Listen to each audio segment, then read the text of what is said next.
오늘 하나님께서 저희들에게 주시는 말씀 룻기서입니다. 룻기 4장 18절에서 22절까지 우리 같이 보도록 하겠습니다. 룻기 4장 18절에서 22절까지 보도록 합니다. 구약 407조 8쪽에 있습니다. 우리 같이 교독으로 읽고요. 22절은 함께 읽도록 하겠습니다. 룻기 4장 18절 제가 먼저 읽습니다. 베레스의 계보는 이러하니라. 베레스는 헤스론을 낳고 헤스론은 아미나답은 나손을 낳았고 나손은 살몬을 낳았고 살몬은 보아스를 낳았고 오벳을 같이 읽습니다. 오벳은 이새를 낳고 이새는 다윗을 낳았더라. 아멘. 여러분, 은혜를 반드시 갚아주시는 하나님이라는 제목을 가지고요, 오늘 말씀의 은혜 나누는 시간 갖도록 하겠습니다. 룻기의 배경을 생각하실 때 사사시대다라고 생각을 하시면 성도님들 좋을 것 같습니다. 사사시대 교인들이 어떤 생각과 어떤 신앙의 형태를 가지고 살았을까를 알 수 있는 그런 구절이 있는데요. 사사기 6장 12절을 보면 기드온이 하나님께로부터 들었던 말씀이 있었습니다. 뭐라고 이야기했냐면 하나님의 사자가 기드온에게 이르되, 아주 유명한 구절입니다. 큰 용사여 하나님이 너와 함께 하신다라고 그렇게 말씀을 하셨습니다. 하나님께서 너와 함께 하시고 네가 섬기는 교회 이스라엘과 함께 있겠다라고 말씀을 하셨는데, 그때 기드온이 그 하나님의 음성을 듣고 했던 대답이 참 과간인데 뭐라고 이야기를 했냐면요, 기드온이 그에게 대답하되 오 나의 주여, 그러면서 했던 얘기가 여호와께서 우리와 함께 하시면 어찌해서 이 모든 일이 우리에게 일어났습니까? 그렇게 원망과 불평에 섞인 말을 하나님 앞에 대답한 겁니다. 하나님께서 정말로 우리와 함께 하시고 나와 함께 하시면 이런 일이 우리에게 일어나지 않아야 되지 않겠습니까? 하나님, 지금 한번 봐보세요. 하나님께서 우리를 버리셔서 미디안의 종살이를 하도록 넘겨주셨습니다. 아니, 하나님이 함께 하신다면 어떻게 이런 일이 일어납니까? 여러분, 하나님이 계신다 할지라도 하나님이 관심이 없는 것 같고 내 삶에 무관하게 역사하는 것 같아서 지금 기드온이 가지고 있었던 것이 무엇이냐 하면 불평과 원망과 하나님에 대한 불신앙과 의심을 가지고 있었습니다. 여러분, 기드온 사사라고 하는 사람인데 그 사람을 통해서 사사시대에 지금 많은 사람들이 가지고 있는 마음이 어떤 마음이라는 거예요? 교회가 어떤 상황에 있었는가? 지금 내 상황은 어떻지? 이 힘들고 어려운 코로나 지금 4차 대유행이잖아요. 이런 상황 속에서도 믿음의 사람들은 어떻게 살아가야 되는가 했을 때 하나님의 뜻을 물어보고 이것이 하나님의 섭리라고 한다면 이 어려운 상황 속에서도 미디안의 공격 속에서도 믿음을 지키고 살아가면 되는데 그 음성을 들을 수가 없는 거예요. 왜요? 내 안에 뭐만 가득하니까요. 내 계획, 내 생각. 이게 안 되니까 내 원망, 불평, 그런 것들만 가득 차 있는 겁니다. 여러분, 그 시대 사사기 속에 있었던 많은 백성들이 예배를 안 드렸겠습니까? 제사도 드리고 주일에 와서 예배도 드리고 절기도 지키고 축제도 참여하고, 그런데 자기의 삶의 현장에서 실제로 하나님을 열심히 찾거나 뜻을 구하면서 살지는 않습니다. 하나님이 계시다는 것은 인정해요. 하나님 계시는 거 맞죠. 그렇지만 내 삶 속에 하나님을 찾고 하나님을 뜻을 구하기 위해서 열심을 내지 않습니다. 그러니까 하나님께서 기도하라고 했고 기도가 만사고, 기도하는 가운데 하나님의 뜻이 분별되면 믿음으로 이 땅을 살아갈 수 있는데, 그렇게 믿음으로 살지 않는 백성들이 가득하니까 여러분, 사사시대의 특징이 뭐죠? 자기가 계획한 대로 자기 소견에 옳은 대로 그렇게 사는 것이 더 좋다라고 생각하고 자기 뜻을 따라 살아가는 시대가 사사시대입니다. 여러분, 보아스가 살았던 그 시대가 전체적인 분위기를 보고 앞뒤를 보고 옆을 보아도 하나님의 말씀대로 살려고 하는 사람들보다는 주일에 가서 하나님의 얼굴은 보았는데 자기 소견에 좋을 대로 살아가는 것이 일상과 문화가 돼버린 시대 속에 보아스가 살아가고 있습니다.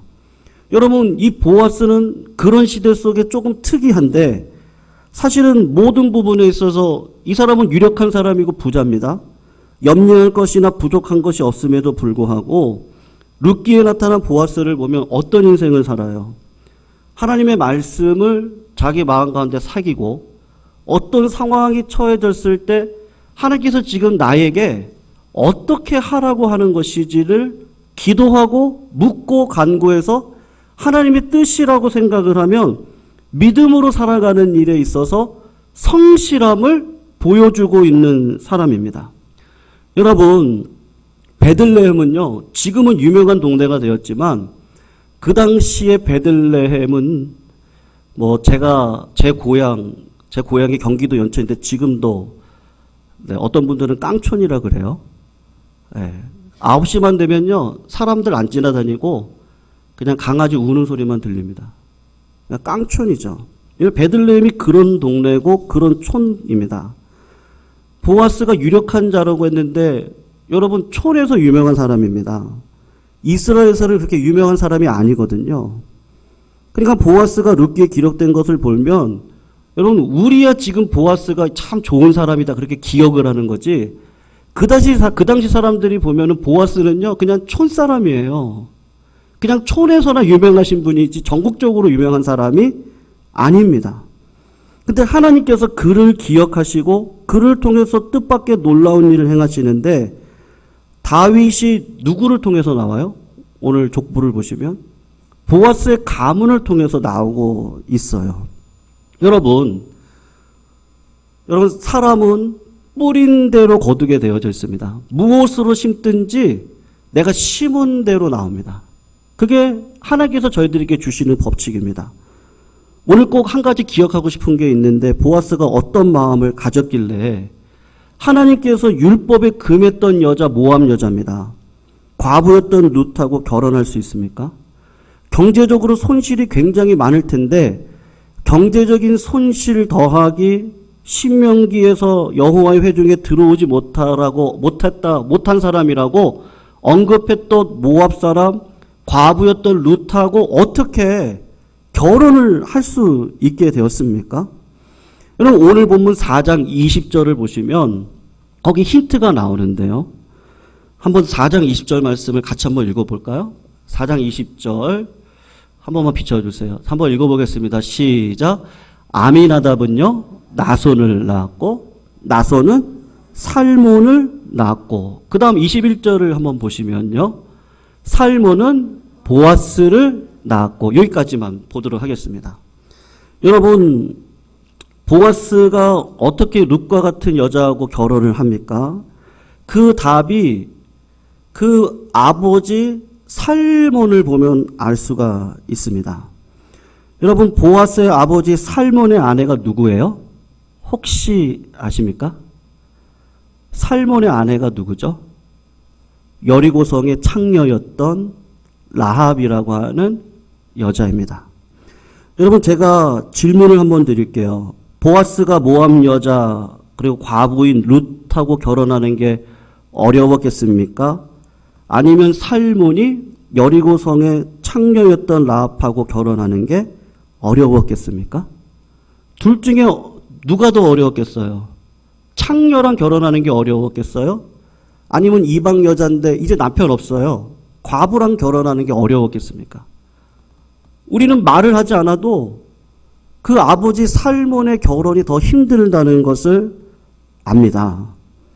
여러분, 불가능한 결혼을 살몬이 해요. 라합이라는 여자는 기생도 아니고 창녀입니다. 그리고 여리고 성의 창녀입니다. 여리고 성은 가나안 땅을 정복해 갈 때 제일 처음으로 진멸시켜야 될 여자입니다. 도시입니다. 그런데 거기에서 창녀로 살았습니다. 그리고 하나님의 소문을 듣고 이스라엘의 하나님이 참 하나님이라는 믿음을 라합이라는 이 창녀가 마음속에 갖게 됩니다. 그러니까 라합으로서는 목숨을 건 행동을 하는데 정탐꾼이 찾아왔을 때 도와준 것이 걸리게 되면 자기와 자기 가족의 생명이 모두 위험함에 빠질 것을 분명히 압니다. 그리고 군사적으로 여러 가지 면으로 볼 때 여리고성은 절대로 무너질 수 없는 성입니다. 외모로 보면 그렇습니다. 그런데도 불구하고 라합이 이스라엘 정탐꾼을 도와준 이유는 뭐냐 하면 하나님에 대한 믿음이 있었기 때문인 것이죠. 그래서 살몬이 라합을 사랑하여 결혼한 이유는 딱 한 가지인데 뭐 보고 결혼했을까요? 라합의 뭐를 보고 결혼을 하는 걸까요? 믿음을 보고 결혼을 하는 것밖에 없습니다. 라합에게는 이스라엘 백성들보다도 더 흔들리지 않는 하나님에 대한 믿음이 있습니다. 그 사이에 보아스가 태어났어요. 보아스가 어릴 적부터 어머니 라합을 보면서 살몬을 보면서 자랐을 때 그 집안의 분위기는 딱 한 가지였을 겁니다. 세상적인 조건 우리 집은 보지 않는다. 외모 보지 않는다. 저 사람이 어떤 사람인지 보지 않는다. 딱 뭐만 보는 거예요? 믿음만 보는 거예요. 믿음으로 사는 사람들 우리가 귀하게 여긴다. 라합은 믿음이 좋고 안 믿으면 상관없을 때 하나님을 믿으면 자기의 모든 것 생명까지도 잃을 수밖에 없는 그런 위험한 순간에 하나님을 딱 붙들고 믿음으로 나온 사람이고 그 믿음의 사람을 살몬이 결혼하고 그 가운데 보아스가 나왔던 거예요. 여러분 보아스는 부모님의 신앙을 그대로 물려받았어요. 보아스가 룻을 보았을 때 여러분 룻을 보세요. 이방 여자예요. 가난해요. 과부입니다. 그런데 그걸 보지 않는 거예요. 누구로부터 배운 거죠? 누구의 씨앗이 심겨졌는데 그게 열매로 어떻게 드러나고 있습니까? 자식 때에 드러나고 있는 겁니다. 오직 한 가지만 보는데 보아스가 룻을 향해 봤던 것은 보니까 하나님을 향한 귀한 믿음이 있네. 그 믿음으로 고향도 떠나고 부모님도 떠나고 친척도 떠나고 이스라엘로 왔어요. 어머니가 과부인데 해줄 것이 아무것도 없는 데서 와서 어머니가 섬기는 하나님이 내 하나님이시고 어머니가 함께하는 백성이 내 백성이 될 것이라고 하는 그 룻을 보면서 보아스의 마음 가운데 어떤 생각이 들었을까요? 야, 룻이 내 어머니랑 똑같네. 내 어머니의 신앙 색깔과 룻의 신앙 색깔이 똑같은 거예요. 여러분 신앙이 배운 대로 합니까? 본 대로 하죠.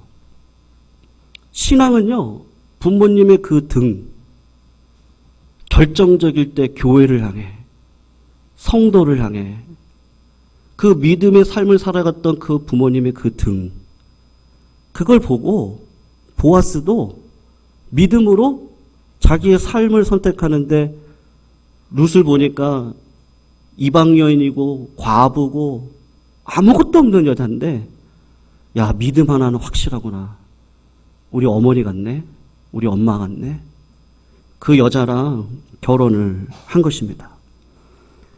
여러분, 보아스가 그 당시 사사시대 자기 소견에 좋을 대로 어떤 이유에서든지 하나님의 말씀보다는 자기의 꿈을 이뤄가면서 살던 시기에 하나님을 그 마음 중심에 딱 모시고 하나님의 법을 따라 더 큰 은혜와 사랑을 베풀면서 살아갔습니다.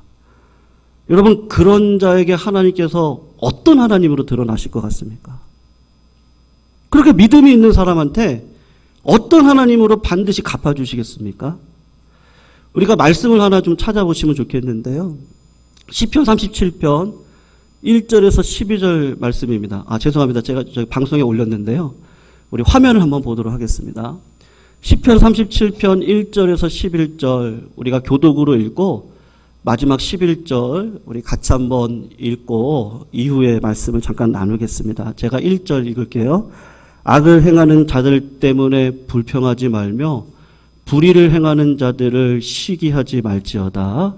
그들은 풀과 같이 속히 배임을 당할 것이며 푸른 채소같이 새 자랄 것임이로다. 여호와를 의뢰하고 선을 행하라. 땅에 머무는 동안 그의 성실을 먹을거리로 삼을지어다. 또 여호와를 기뻐하라. 그가 내 마음의 소원을 내게 이루어 주시리로다. 내 길을 여호와께 맡겨라. 그를 의지하면 그가 이루시고 내 의를 빛같이 나타내시며 내 공의를 정오의 빛같이 하시리로다. 여호와 앞에 잠잠하고 참고 기다리라. 자기 길이 형통하고 악한 꾀를 이루는 자 때문에 불평하지 말지어다. 분을 그치고 노를 버리며 불평하지 말라. 오히려 악을 만들 뿐이라. 진실로 악을 행하는 자들은 끊어질 것이나 여호와를 소망하는 자들은 땅을 차지하리로다. 잠시 후에는 악인이 없어지리니 내가 그것을 자세히 살필지라도 없으리라. 우리 11절 같이 있습니다. 그러나 온유한 자들은 땅을 차지하며 풍성한 화평으로 즐거워하리로다. 아멘. 여러분, 지금 시편 37편을 보시면 하나님을 믿는 믿음을 가지고 살아가는 사람이 이 세상에서 당하는 고민, 신앙적인 갈등을 표현하고 있습니다. 이 시편 37편의 저자가 믿음으로 사는데 지금 누구를 보느냐 하면 악을 행함에도 불구하고 형통하고 성공하는 사람을 보고 있습니다. 그러니까 그 사람을 딱 보면 분명히 하나님을 안 믿어요. 그리고 불의를 행하고 자기의 이익을 위해서 악한 꾀를 쫓아서 사는데 주저하거나 갈등하지 않습니다. 그런데 형통하고 잘 되는 것이죠. 그럴 때 하나님을 믿는 우리들이 불평하고 원망할 수 있습니다. 아니, 하나님께서 살아계시다면 어떻게 저런 사람들을 형통하게 하십니까? 라고 원망을 하는 거죠. 그런데 여러분, 이런 경우도 있습니다. 시편 37편에 나와 있는 상황은 아닙니다만 실제로 우리 생활 속에 더 우리의 원망과 불평을 일으키는 사람들이 있는데 그 사람들은 다른 사람들이 아니고 우리 공동체 안에, 우리가 예수 믿는 이것 안에 있는 교인인데 불의를 행하고 악한 일을 행함으로 형통한 사람들을 볼 때 우리가 더 갈등을 느끼게 됩니다.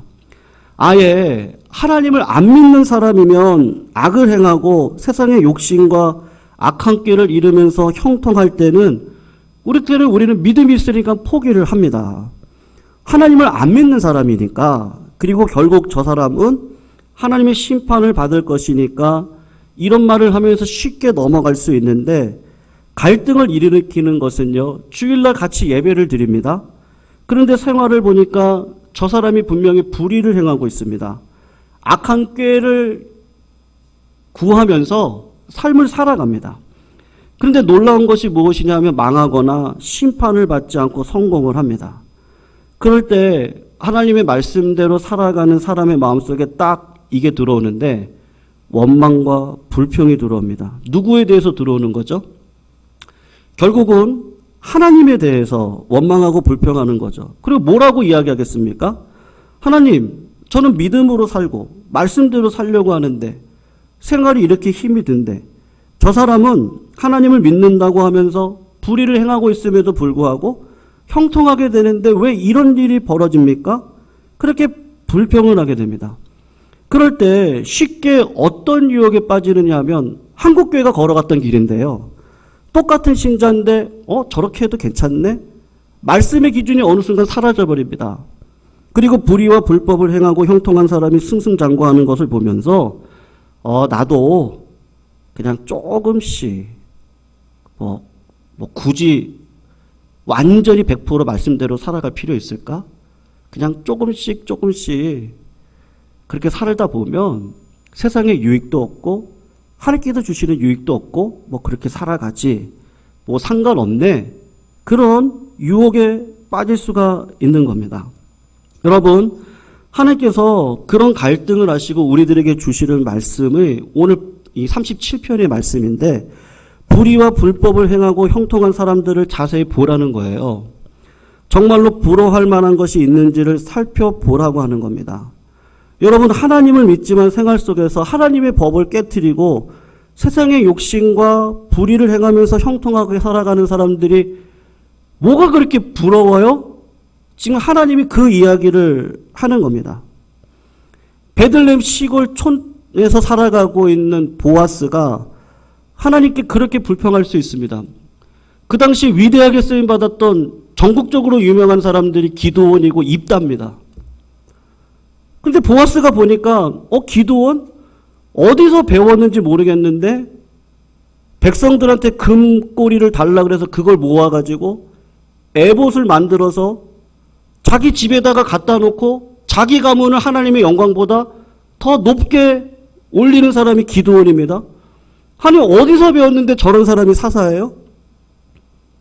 입다를 보세요. 저 사람 어디서 배운 겁니까? 왜 하나님의 이름을 망령되이 이끌고 서원을 합니까? 서원을 하는 바람에 자기 딸이 하나님의 제사로 제물로 드려지는 일들이 벌어졌습니다. 아니, 저런 사람이 어떻게 사사예요? 입다예요? 어떻게 저렇게 유명하게 됩니까?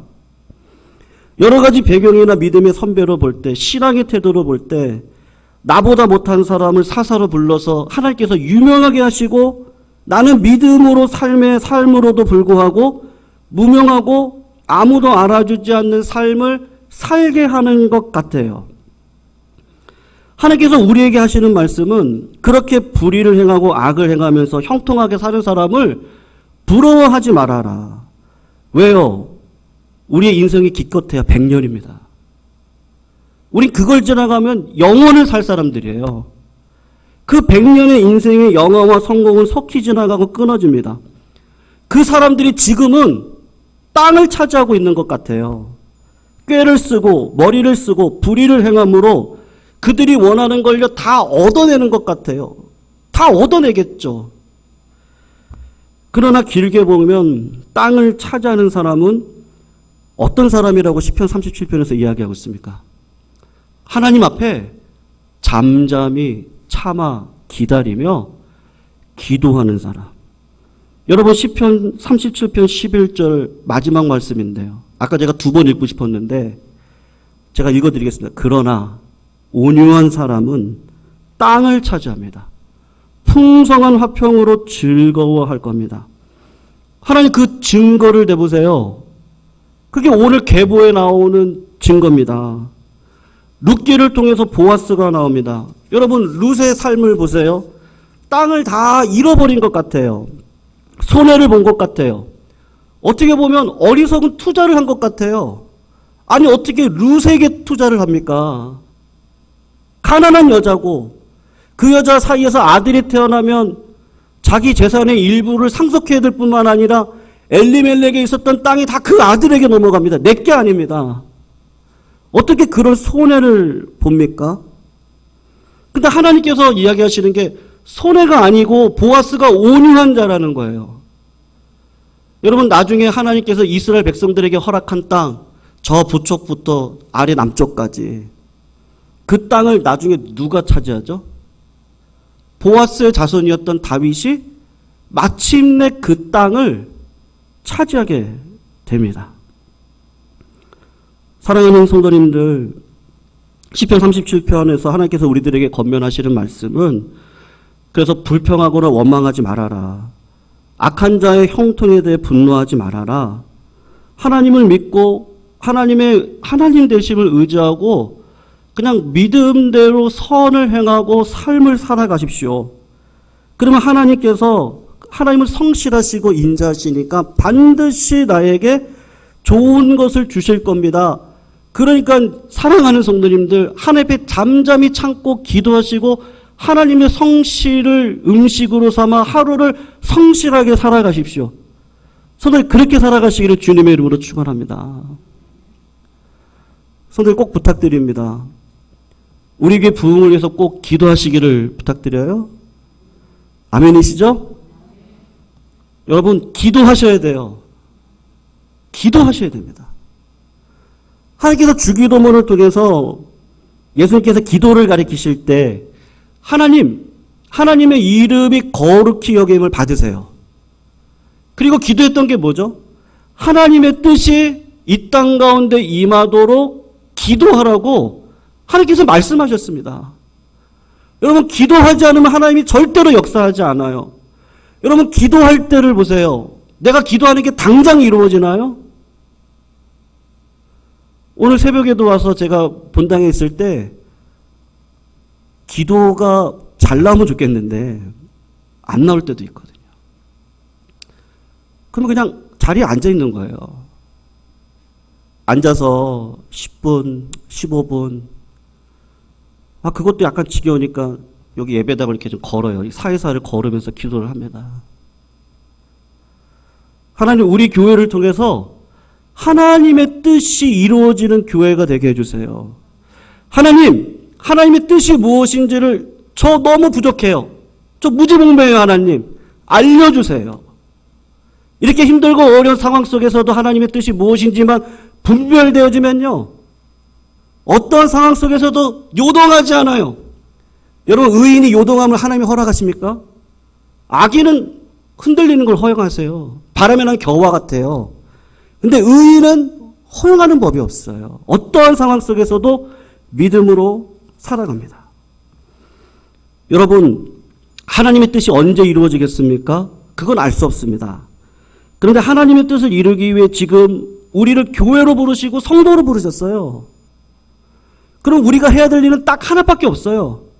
기도해야 돼요. 기도. 생명을 누가 주세요? 하나님이 주시잖아요. 자녀를 위해서 우리가 기도하죠. 근데 하나님께서 그 자녀를 통해 이뤄가시는 건 하나님이 하셔야 됩니다. 교회를 위해서 기도하죠. 전도를 위해서 기도하고 선교를 위해서 기도하죠. 우리가 최선을 다해서 준비하고 노력하고 계획합니다. 근데 기도가 없으면 절대로 하나님이 역사하실 수가 없어요. 기도하고 구하는 자들을 통해서 하나님의 뜻을 가르쳐 주세요. 그게 신비예요. 기도하면 하나님의 뜻을 분명히 보여주세요. 그래서 믿음으로 살아갈 수 있거든요. 여러분, 보아스의 삶을 보십시오. 보아스가 내가 이렇게 하면 내 후손 가운데 다윗이 나올 거야, 그런 마음으로 충성했겠습니까? 그냥 자기가 있는 자리에서요, 부모님의 신앙이 믿음으로 자라왔어요. 그 집안의 특별한 분위기는 뭐냐면 어머님이 믿음으로 살아왔어요. 아버지도 믿음의 선택을 하셨어요. 그 이야기를 부모님들한테 듣고 자라요, 자녀들이. 여러분, 듣고 자라는 게 얼마나 큰지 결정적일 때 어떤 생각이 드는지 아세요? 우리 부모님이 이럴 때 이렇게 헌신했지, 이런 선택을 하셨지. 제가 예전에도 한번 말씀드린 적이, 새벽 예배 때 말씀드린 적이 있었는데요. 제 둘째 여동생이 교회에서 이렇게 예배 반주를 했었습니다. 근데 청년 하나가 새롭게 전도가 돼서 왔는데 숙대 피아노과를 다니는 친구가 왔어요. 담임 목사님께서 갑자기 저 여동생한테 얘기도 안 하고 그냥 이렇게 설교하는 가운데 그냥 남 누구 자매인데 그 자매가 11시 예배 반주를 하고 제 동생은 오후 예배 반주로 성가대 반주를 합니다. 그러니까 이제 여동생이 이제 충격을 받은 거예요. 네. 갑자기 자기 자리가 이제 어떻게 보면 이렇게 된 거죠. 집에 와가지고 부모님하고 이제 이런저런 이야기를 하다가 어떻게 하면 좋을까. 그때 부모님 하신 얘기는 딱 그거였어요. 찬미거든요, 여동생. 찬미야, 너 지금 이거 하나님 앞에 쌓는 거야. 목사님이 오죽했으면 그렇게 얘기했겠니. 한 명이라도 더 전도하고 한 명이라도 더 헌신할 수 있는 자리에 세우고 싶어서 그런 거고, 너는 이미 성숙한 자니까 하나님 앞에 쌓는 거라고 생각하고 순종해. 그래서 그냥 순종했어요. 여러분, 우리가 이 땅을 살아가면서 그런 믿음의 계대가 부모님을 통해서 이루어지는 것이죠. 여러분들, 그런 일들이 그때 가서 축복을 받을지 아니면 그 다음 세대를 통해서 축복을 받을지 우리는 알 수 없습니다. 근데 하나님께서 저희들에게 반드시 은혜로 갚아주시는 하나님, 그 하나님을 성도들 오늘도 믿고 걸어가시기를 주님의 이름으로 축원합니다. 사랑하는 성도님들, 제가 좋아하는 차범근 감독님이 계시는데 제가 그분의 글을 읽고 감동을 받았던 적이 있었습니다. 이분 차범근 감독님이 독일에서 운동을 할 때 이게 프랑크푸르트 팀에서 뛰었거든요. 뭐 레버쿠젠에서 뛰고 뭐 그리고 UEFA 그 우승을 2번이나 하셨는데 다 차범근 감독이기 때문에 거의 사실은 우승을 했던 뛰어난 축구 선수입니다. 근데 이분도 예수님을 믿으시거든요. 제가 차범근 감독님을 좋아하는 이유는 그 마음 가운데 있는 영성이 참 따뜻하고 참 이렇게 배려할 줄 알고 그리고 자기 부족함을 아는 그런 영성이 있으시더라고요. 제가 그분을 좋아하고 그분의 글을 어떤 칼럼이나 그런 것들이 있으면 있는데 그분의 글 가운데 안톤 휘플러라고 하는 사람을 소개를 하는 글을 제가 보았던 적이 있어요. 여러분, 그분은 독일에서 완전히 스타입니다. 그러니까 프랑크푸르트 팀에서 어떤 큰 일이 있으면 그 당시에 유명했던 스타 플레이어를 회원권을 줘요. 근데 그 회원권이 몇 천만 원이 되는 회원권입니다. 그리고 초청을 해요. 그리고 하루에 그 라운지 쓰는 게 몇백만 원 되는 데를 들어가서 거기서 스타 플레이어로 즐길 수 있도록 대우를 해줍니다. 근데 그 자리에 딱 들어갔는데 누가 있었느냐 하면 안톤 휘플러라고 하는 사람이 있는 거예요. 한번 사진을 한번 보여주시면 좋을 것 같아요. 저 차범근 감독님 옆에 있는 분이 안톤 휘플러라고 하는 사람입니다. 여러분 축구 선수 같아요? 아니면 그냥 촌에 계신 아저씨 같아요? 첫째예요? 두 번째예요? 네? 두 번째 같죠? 축구 선수 같지가 않아요. 저 옆에 있는 분을 보면. 여러분 차범근 감독이 놀란 것이 그날 갔을 때 저분을 뵀는데 자기가 운동할 때 어떤 사람이냐면 장비를 담당하던 사람이에요. 장비 담당. 쉽게 이야기하면요. 선수들이 운동을 마치고 축구화나 유니폼 이걸 다 벗어놓으면 유니폼을 세탁하고 축구화를 털어서 정리하고 허드렛 일을 하시는 분입니다. 그러니까 축구하기 전에 먼저 운동장에 나가가지고 잔디밭이 말라 있는지 비가 묻어 있는지 그것을 확인을 해서 축구화 밑을 플라스틱으로 할지 고무를 달지 결정을 해서 선수들 신발을 매일 교체해 주는 사람입니다. 그리고 선수마다 달라서 어떤 선수는 딱딱한 느낌을 좋아하고 어떤 선수는 부드러운 것을 좋아하는 사람이 있고 어떤 선수는 새 운동화를 좋아하고 어떤 선수는 몇 번 신는 운동화를 좋아하고 어떤 선수는요 스타킹이 발목에 꽉 낀 것을 좋아하고 어떤 선수는 이렇게 느슨한 걸 좋아하고 그래서 이 안톤 휘플러라고 하는 사람이 일평생 그것만 하신 거예요. 평생 그 일만 하다가 은퇴를 했습니다. 근데 차범근 감독이 독일에 가서 독일 문화를 보고 딱 놀란 거죠. 스타 플레이어만 와가지고 VIP 이름에 들어가서 대접을 받는다고 생각을 했는데 프랑크푸르트 팀이 회장이 몇 번이 바뀌어도 똑같은 행사가 있으면 이 안톤 휘플러라고 하는 장비 담당을 평생을 하셨던 분을 VIP로 대접을 하고 살고 있는 그 모습을 보면서 사람을 대접하고 사람의 가치를 인정하는 이 문화를 우리 축구 문화가 배워야 된다. 그런 칼럼이었습니다. 여러분, 룻기를 보고 보아스를 보면 사사시대의 보아스라고 하는 이름은요. 기억되는 이름이 아닙니다. 아마 기드온이 유명했고 그리고 입다가 유명했을 거예요. 그런데 보아스가 모든 사사들보다도 뒤처지지 않고 귀한 것은 뭐죠? 자기가 믿음으로 부모님의 신앙을 따라 믿음으로 선택해서 믿음으로 살아왔어요. 그 복을 다윗 때에 온유한 자가 땅을 차지한다고 하는데 온유는 하나님의 타이밍과 내 타이밍을 하나님의 타이밍에 맞추는 게 온유거든요. 하나님의 시간 다윗 때에 정말 보아스를 통해서 보아스가 땅을 잃어버린 것 같고 손해를 본 것 같은데 결국은 그 자손을 통해서 땅을 얻는 진짜 온유한 자가 될 수 있었던 것이죠. 사랑하는 성도님들, 반드시 은혜를 주시는 하나님은 어떤 하나님이세요? 사람을 외모로 취하지 않습니다. 사람의 배경을 보지 않습니다. 하나님은 부족한 것이 없기 때문에요, 우리가 가지고 있는 어떤 그것으로 사람을 평가하는 법이 없습니다. 하나님이 보시는 건 그 마음을 보세요. 그 중심이 은혜가 은혜인 줄 알고, 하나님이 내 아버지인 줄 알고, 이 모든 것이 아버지께로 온 줄을 알고 믿음으로 살아가는 것.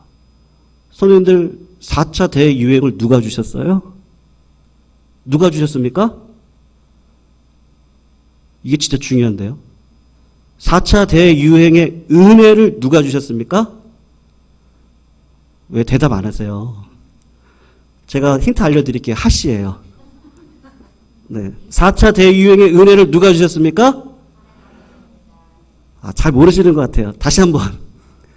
하자고요. 중간에 낫이에요. 다시 해드릴게요. 4차 대유행의 은혜를 누가 주셨습니까? 진짜 고집 세시네요. 하나님이 주셨죠? 하나님이 주신 거예요. 어제 어떤 분이 전화 와가지고 어떻게, 금요일날은 절에 섬겼던 젊은 집사가 전화 왔어요. 목사님 힘내세요. 괜찮아. 정말 아무렇지도 않거든요. 제가 걱정하는 건 우리 성도님들께서 어떠한 상황 속에서도 믿음 놓치지 않는 걸 염려할 뿐입니다. 어떠한 상황 속에서. 근데 여러분, 우리 교회 원로 목사님을 비롯해 우리 어르신들의 그 등이 있잖아요. 새벽에 나오세요. 원로 목사님이 기도하시는 등을 보실 거예요. 저도 같이 기도할 거고, 그리고 오고 가면서 교회 오고 가실 때 더 많이 오셔서 혼자 계실 때 기도하고 하시고, 말씀 놓치지 마시고, 매일같이 올라가는 묵상 메시지 짧은 말씀이지만 한 번씩만 들어보시고, 그리고 이런 상황 속에서도 하나님께서 나를 향한 뜻이 무엇이지? 그거를 분별하시고 믿음으로 살아가면, 그럼 하나님께서 반드시 은혜로 갚아 주실 줄로 믿습니다. 2주간의 삶이, 우리도 이미 경험했지만 또 힘든 삶일 것은 분명해요. 왜냐하면 코로나 때문에 사업장도 어렵죠. 직장도 어렵죠. 20대, 30대들 직장 갖는 게 지금 너무 어렵습니다. 교회도 어려워요. 믿음 생활하는 것도 쉽지 않습니다. 그런데도 코로나의 은혜가 하나님이 주셨다. 그걸 알면 내가 풍부에 처할 줄도 알고 비천에 처할 줄도 알아. 내게 능력 주시는 자 안에서 내가 모든 것을 할 수 있습니다. 주 안에 있는 나에게 딴 근심 있으랴 십자가 밑에 나아가 나 주님을 찬양하겠네. 이 찬양의 향연이 기도로 바꿔서 오늘도 하나님 앞에 영광 올려드시는 믿음의 삶을 살아가시기를 주님의 이름으로 부탁드리겠습니다. 기도하시겠습니다. 사랑의 하나님 감사합니다. 오늘도 은혜 주시고 믿음 주셔서 믿음으로 살아갈 수 있도록 이끌어 주셨습니다.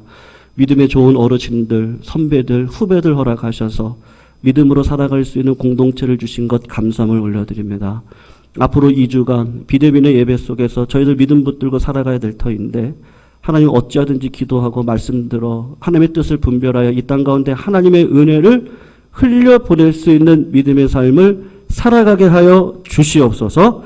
예수 그리스도의 이름으로 간절히 기도 올려드리옵나이다. 아멘. 우리